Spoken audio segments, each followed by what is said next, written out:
is Miss Misaela, married, and I have one daughter. She is 14 years old, and I'm graduate of Bachelor of Science in Business Administration, major in Banking and Finance.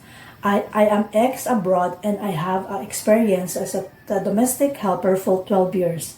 My first job, 2012-2014, I take care one kids and she is 2 years old.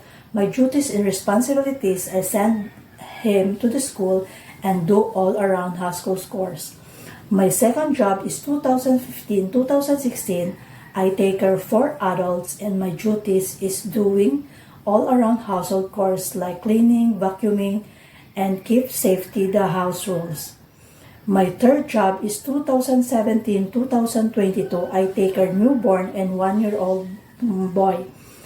My duties and responsibilities is to send him to the school and I do all around household chores like cleaning, mopping, send him to the school, and I do marketing, and we do playroom, and then we go to the playground if we have a time.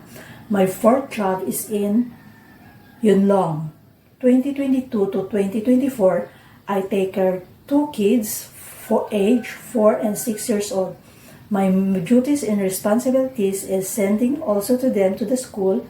When I come back, I do all around household chores like cleaning, vacuuming, mopping, and washing the dishes, laundry, and going to market every day. For my future employer, if you will hire me, I will do my best as a helper and I will follow the instruction for my employer. I hope you will hire me and you will like me. See you soon.